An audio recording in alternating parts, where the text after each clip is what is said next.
Sex sells. It just does. And sci-fi is no different. So let's look at some of the hottest women to ever appear in sci-fi. But let's look a bit deeper. Are they sexy just because of how they look? Is it just a big boobs and beauty thing? Or is there actually a lot more to these characters that make them iconic within sci-fi? Let's get into it. Welcome to the Tech Impulse podcast, your place for sci-fi news, rumour and debate. Our tachyon pulse has been unable to completely penetrate the anomaly. So I have a list of my top 10, the hottest women to ever appear in sci-fi. But halfway through this list, I am going to stop and I am going to explain why this is not just a dirty old man staring at women, but actually there is a point to this video that's not just about big boobs and beauty, that actually there's a lot more to these characters, and that, okay, the sex sells, but actually there's a lot more to these characters. So let's get into my list. At number 10, I've got Kara Starbuck Thrace. Yeah, Katie Sackhoff. The smile that could kill a man at 100 yards. She's got the best smile. The reason why, though, I love this character is that, yeah, she is a bit of a tomboy, for one. She is aggressive, and I quite like that. She is incredibly talented pilot, but she is kind of as well broken. She's a heroine in lots of ways, but she has a depth and a history that's fascinating. Yes, she's stunningly beautiful. And yes, she looks good with a gun on her hip. But there's so much more to this character other than a killer smile. And that's why she's in at number 10. Staying with Battlestar Galactica, I'm going to say number 6, Tricia Helfer, an actress that I also adored in Lucifer. Now, she was a model, and to be honest, you can tell. Very tall, blonde, stunningly beautiful, but also a brilliant actress. But why she's in at number 10 again is because the character is fascinating. In the miniseries, which I will say, hands down, is some of the best sci-fi we've ever seen. It's brilliant, and the Serenity flies by at one point, so I can even sort of pretend that this exists in the same universe as Firefly. So this is a Firefly spin-off. If you don't believe me, check it. In the miniseries, the Firefly flies by. It was actually, the special effects were done by the same team, and they had the model, so they just used it. But anyway, the character in this is, I think, particularly for the miniseries, is the one that really fronts things for the Cylons. Her coming down to the planet beforehand, and, you know, she's speaking to Baltar or what have you, and the scene where she sees the baby, and she goes up, and the mom is there, and she says, "Oh, can I cue the baby?" And then the mom's sort of distracted, and she's there going, and you hear a little, as she snaps the baby's neck, and the baby just stops crying, and then she walks away, and the mom goes ballistic.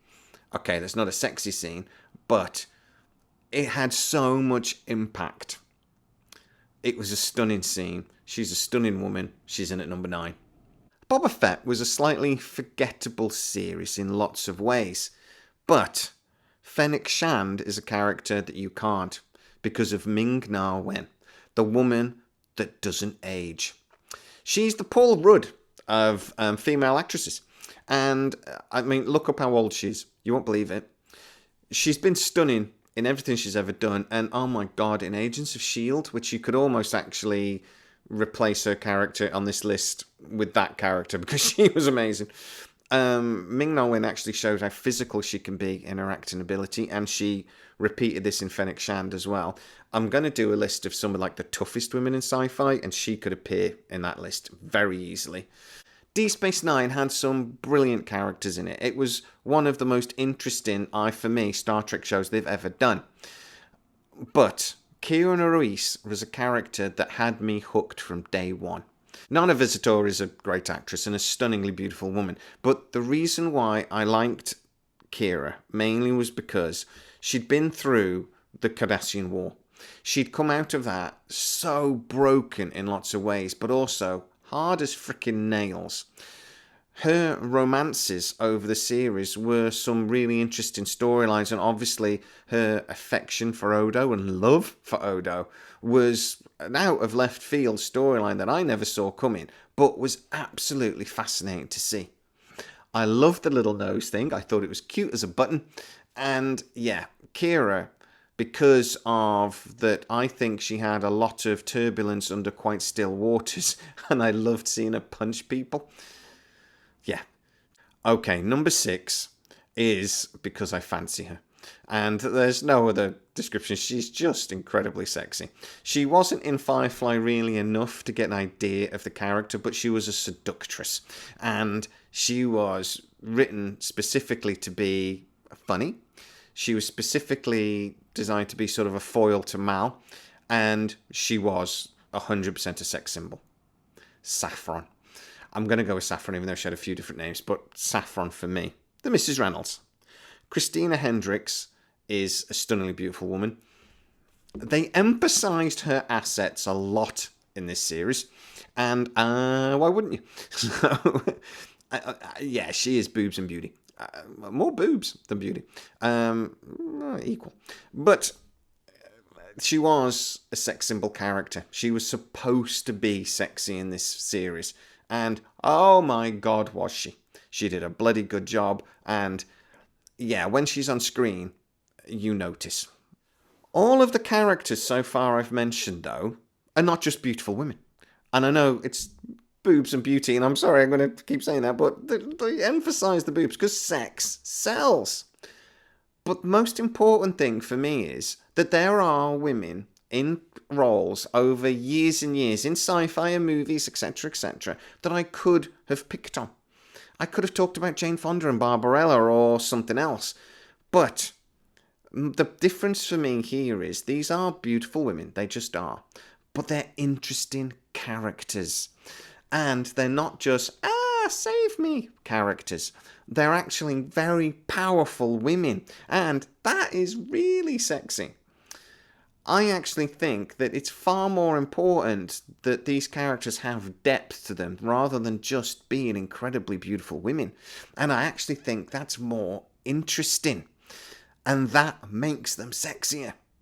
You can have a dumb blonde in a series and she can be adorable. You can have that character in there that they've done a million times that needs saving by the man.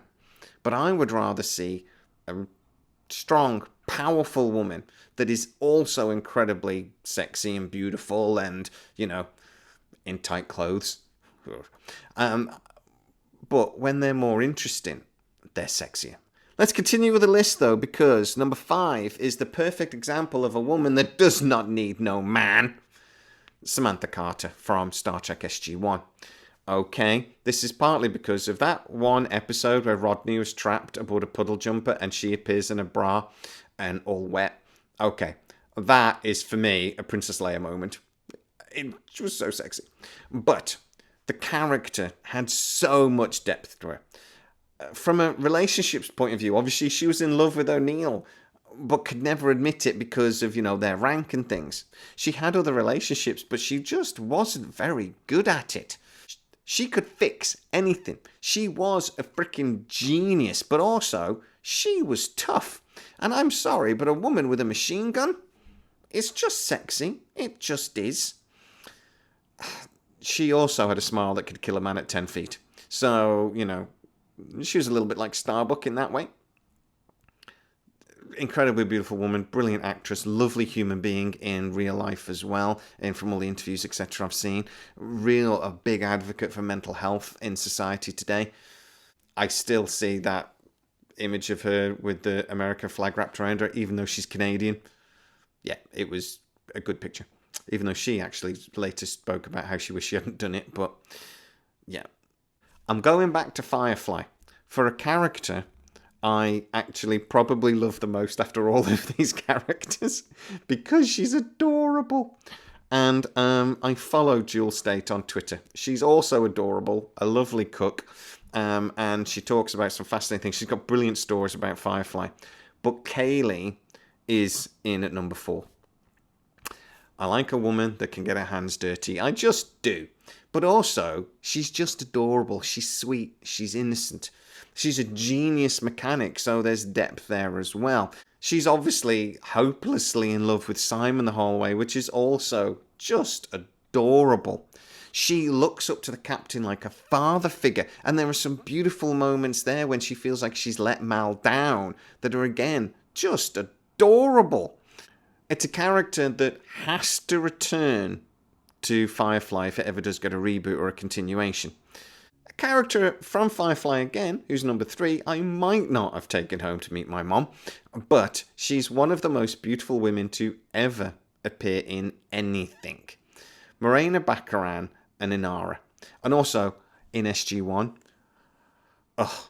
But this is an actress that I just adore in everything. In Deadpool, again, she was absolutely fantastic. I've got a thing for girls with short hair. It's just a thing of mine. I love it. And yeah, she is, because she's got those strong features, she can pull short hair off all day. The character had loads of depth as well, though, because Inara, obviously being a companion, and there was lots of very much contradictions to her character. Basically being a whore, as Mal called her all the time to her face, but also a character of very deep principle. That she saw what she did as, yes, okay, a service, but actually a very spiritual thing. And I actually think making love to her would be spiritual. So there is a character there that was kind of unique, that I've never really, I don't think, seen before in sci-fi. She's obviously insanely beautiful, and she wore those silky dresses and things, so it was just really... But she's also a fascinating character that was beautifully put together. And again, because of the way she talked, the way she had that little sparkle in her eye, the way she was very upfront about her sexuality, but also very, very principled, made her an incredibly attractive character, just as attractive as she was as an actress. But let's get into number 2. Again, any of these top 3, or 4 actually, could have been at number 1, but Jeri Ryan from Star Trek Voyager, our 7 of 9, is at number 2. Now, you're talking about sex sells. Voyager completely changed when Jeri Ryan came into it.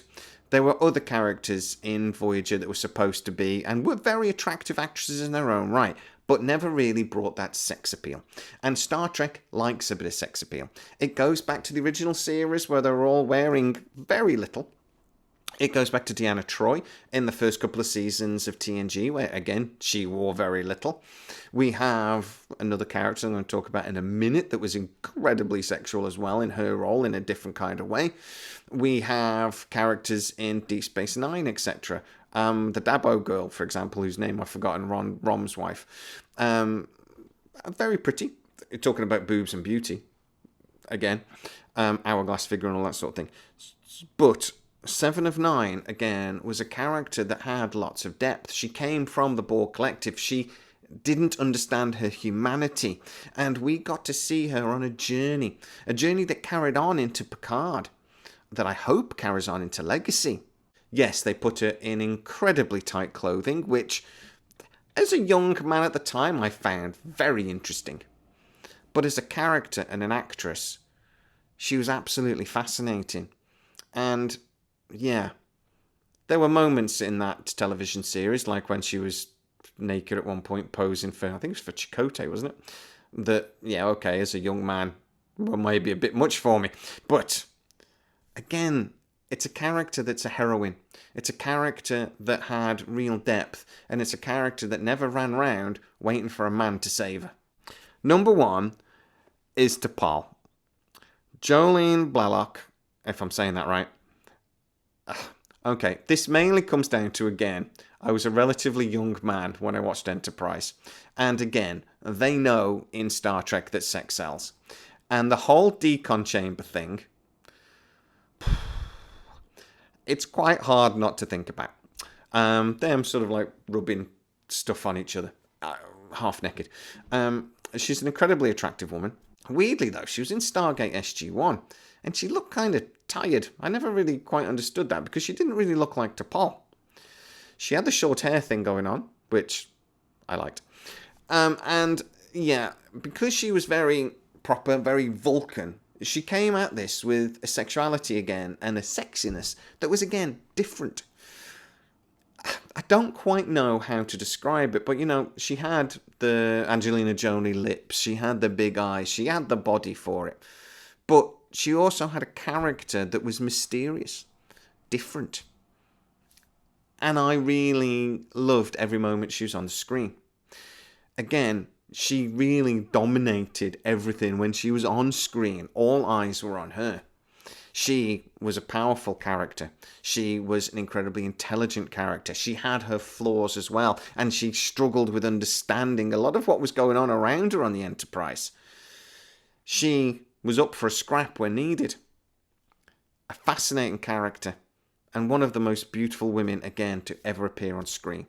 And I actually think the hottest woman to ever appear in Star Trek. So guys, look, this is not objectifying women. If anything, it's celebrating very beautiful women who are brilliant actresses actually being girl power. I hate that term. I'm never using it again. This is a fascinating look at what women in sci-fi are actually doing. But guys, get into the comments and tell me what you think. Where would you put people on this list? And is there anybody I've forgotten? You know, I know somebody's going to say Barbarella. I just know they are. But get into the comments and tell me what you think. If you are new to the channel, don't forget to like, subscribe, hit that bell notification. It really helps us out and you'll never miss any of our new videos. Also, you can become a member of the channel and get to see a lot of these videos before everybody else. Go check that out. As always, please stay safe, and I'll see you next time. Our tachyon pulse has been unable to completely penetrate the anomaly.